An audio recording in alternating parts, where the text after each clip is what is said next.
Baik, bismillahirrahmanirrahim. Assalamualaikum warahmatullahi wabarakatuh. Perkenalkan, nama saya Anggus Suciatriani dengan NIM PO 713902100009 dari tingkat 3A jurusan Farmasi Poltekkes Kemenkes Jambi.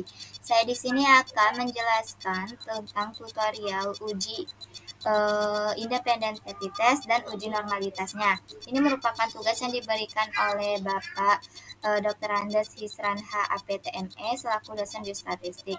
Di sini saya memilih uji independent test, di mana uji independent test ini merupakan suatu metode statistik yang digunakan untuk membandingkan rata-rata dua kelompok yang berbeda.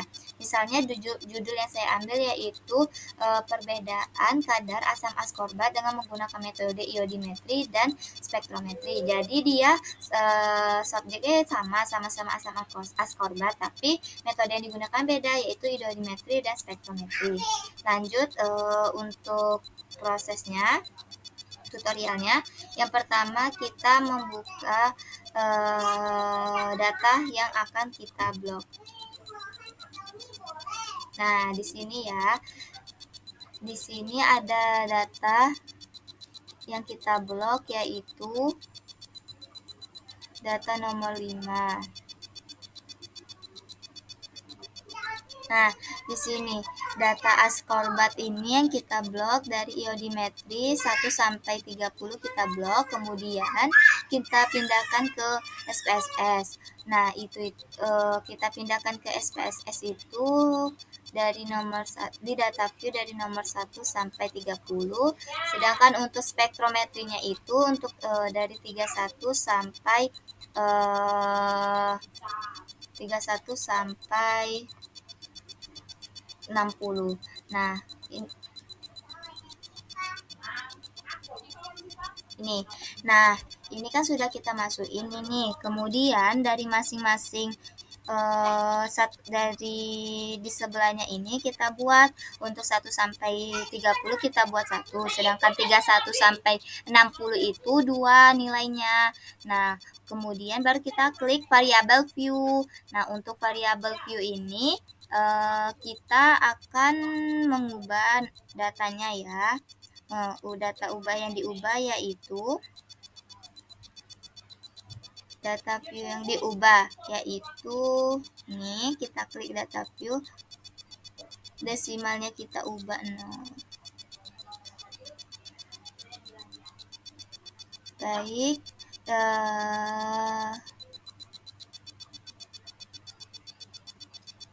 ini jadi nanti dia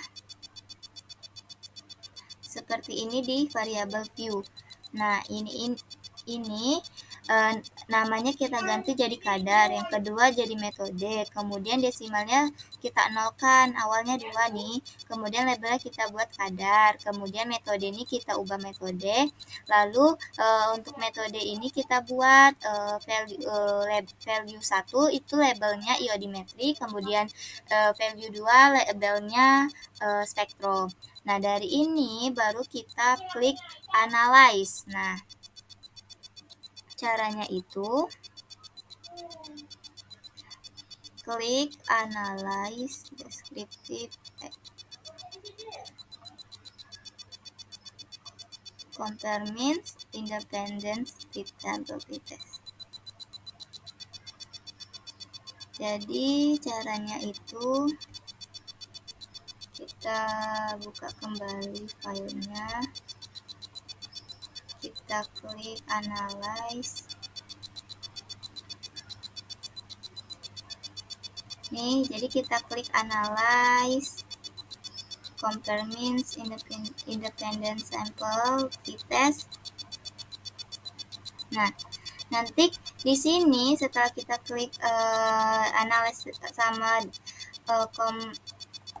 sama independent test, untuk kadarnya kita masukkan di test variabel, dan untuk kadarnya kita masukkan ke bagian di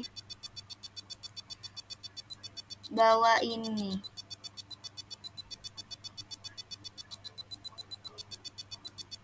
Grouping variabel itu metodenya ya.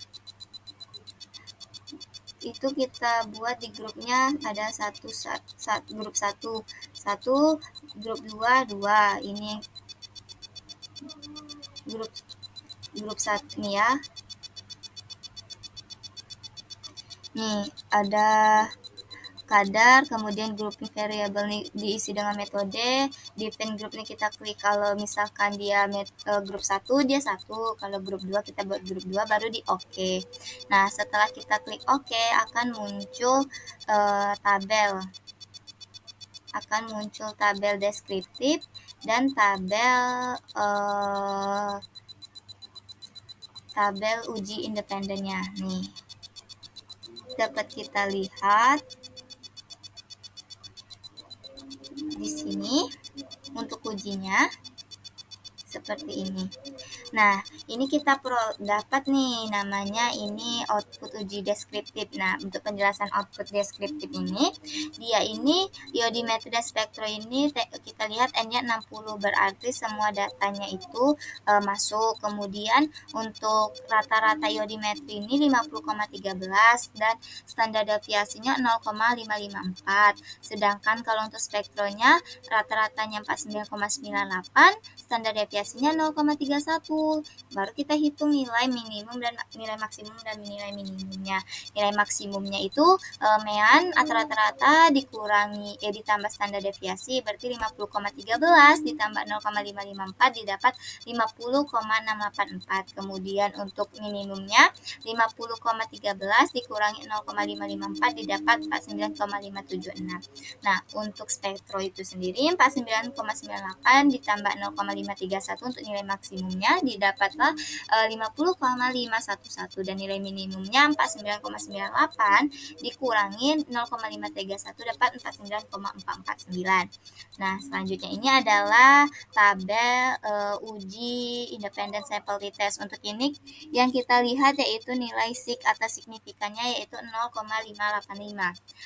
Penjelasan output untuk ini berdasarkan tabel ini diperoleh nilai signifikannya 0,585 atau kita ubah ke persen berarti 0,585 dikali 100% setara dengan 58,5%. Nah, 100% dikurangi 58,5% itu sama dengan 41,5%. Nah, berdasarkan gambar kurva distribusi normal 41,5% ini berada di daerah penerimaan H0. Artinya dapat disimpulkan bahwa signifikan atau nilai sig 0,585 ini ada di daerah penerimaan H0 yang berarti ia menolak HA atau H alternatifnya. Artinya tidak ada perbedaan kadar asam askorbat dengan metode iodimetri dan spektrometri. Oke, itu tutorial untuk uji independentitesnya. Baik, akan selanjutnya ada video untuk uji normalitas di video selanjutnya. Terima kasih.